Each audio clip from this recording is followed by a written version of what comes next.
Assalamu alaikum, my dear students.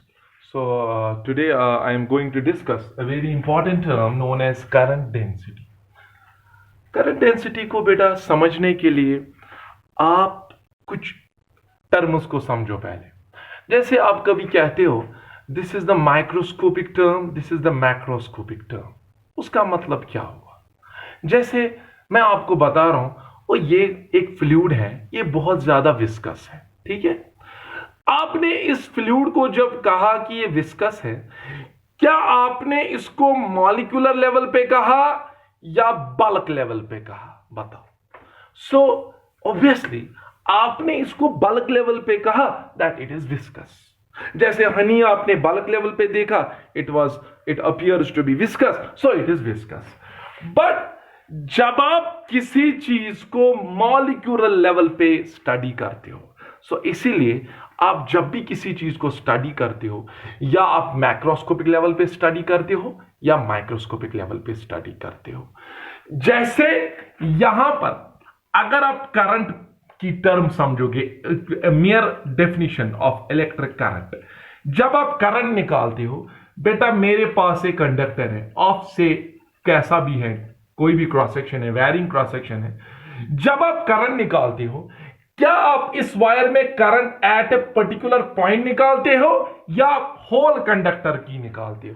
Obviously आप जब current निकालते हो, this is the current for whole wire, for whole conductor. So that means ये जो current है, it is the macroscopic quantity. Which quantity? या macroscopic term या macroscopic quantity. क्योंकि जब मैं कह रहा हूं इस वायर में 2 एम्पियर की करंट है, that means I have measured the current of 2 ampere, और a current of 2 ampere is flowing through this whole conductor. Is that clear? मैंने ये करंट जो 2 एम्पियर निकली, ये किसी पॉइंट पे नहीं निकाली, ये किसी लोकल या लोकलाइज्ड पॉइंट पे नहीं निकाली है, थ्रू आउट ए कंडक्टर निकाली है मैंने। लेकिन अब मैं आपको बता रहा हूं, ठीक है, आपने पूरे cross section, throughout this cross section, throughout this conductor, suppose you have current of 3 ampere, okay, but मैं आपको बता रहा हूं, give me the localized view. I want to know at this particular point say P, what is the current? Is that clear? Now मैं पूरे conductor में current नहीं देखना चाहता हूं, बल्कि मैं किसी पर्टिकुलर पॉइंट पे क्या देखना चाहता हूं? करंट। तो मैं यहां पे क्रॉस सेक्शन डालूंगा ना, ऐसे। Is that clear? और उस क्रॉस सेक्शन के थ्रू मैं देखूंगा कितना अमाउंट ऑफ चार्ज फ्लो हो रहा है। So then this will give you the localized view of flow of charge. जैसे आप इस पर्टिकुलर पॉइंट Q पे आप देखना चाहते हो कि करंट कितनी है, तो उसके लिए आपके पास एक और टर्म यहां पे यूज होती है बेटा, known as current density.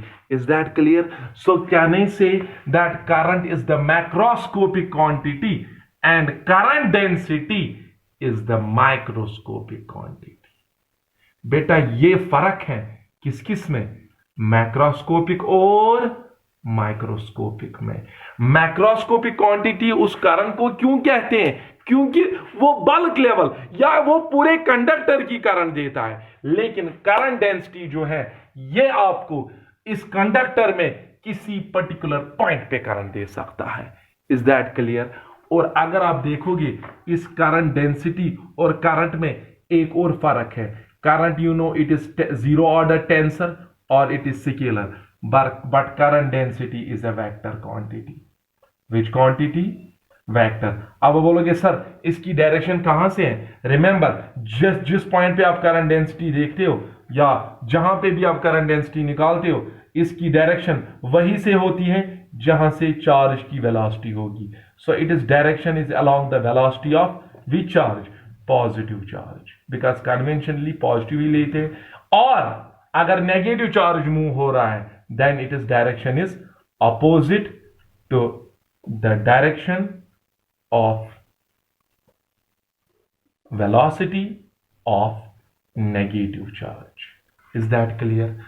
Now अगर आप यहां पर मैं फिर से बता रहा हूं, current is a macroscopic quantity, but if you want, so whenever you want to know, when you want to measure the current throughout the conductor, through any cross section, you will use the term current. But if you are interested in finding the current at a localized point, at a particular point inside the conductor, then you cannot use the term current, you have to use the term current density. तो कैसे इस term को explain करोगे बेटा? देखो, तो mathematically हम इसको J से दिखाते हैं. It is vector quantity and it is given by, it is the amount of current flowing per unit area. ठीक है बेटा, इसको dA वेक्टर से या A वेक्टर से भी यहां दिखा सकते हैं. Is that clear? Current is not vector but area is vector. Area vector की डायरेक्शन कहां से होगी? It will be perpendicular to the plane of the cross section. कैसे? जैसे ये कंडक्टर है, ठीक है बेटा, और यहां पर ऐसे चार्ज फ्लो कर रहा है, से पॉजिटिव चार्ज. नाउ अगर आप इस पॉइंट पे करंट डेंसिटी निकालोगे, आप यहां पे क्रॉस सेक्शनल एरिया डालो और उसका परपेंडिकुलर टू द प्लेन एक नॉर्मल डालो, that will give you the direction of area vector. So now current density जो है, it is the amount of current flowing per unit area. Is that clear? Per unit area में कितनी current flow हो रही है, that is given by current density. Is that clear?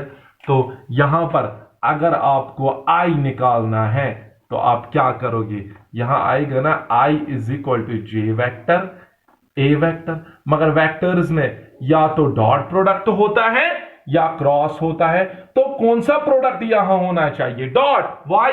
Because dot product yield scalar and you know current is a scalar, therefore I have applied which product? Dot product. तो आप यहां से current निकाल सकते हो ना, जहां जिस भी पॉइंट पे, या करंट डेंसिटी अगर आपको पता है, एरिया वेक्टर पता है, you can find out the current. So this is the relationship between current and current density. And what about the unit of current density? It will be ampere. Yes, area का meter square, ampere per meter square. And what about it is dimension? Yes, dimension आएगा m0 l raised to the power -2 t0 a raised to the power 1. Okay, so these are the dimensions. So अगर आप कहीं पे भी current पता हो, cross sectional area पता हो, आप इस वायर में करंट डेंसिटी निकाल सकते हो. ठीक है बेटा? या अगर आपको किसी भी पॉइंट पे करंट निकालनी है, इस फॉर्मूला से निकलेगा. आपको अगर करंट डेंसिटी पता है और आपको अगर उस पॉइंट पे एरिया पता है, तो आप करंट भी निकाल सकते हो. सो इंशाल्लाह here I want to conclude this. So in the next lecture I will discuss certain numericals based on this current density. Okay, so thank you so much. Have a nice day. Assalamu alaikum.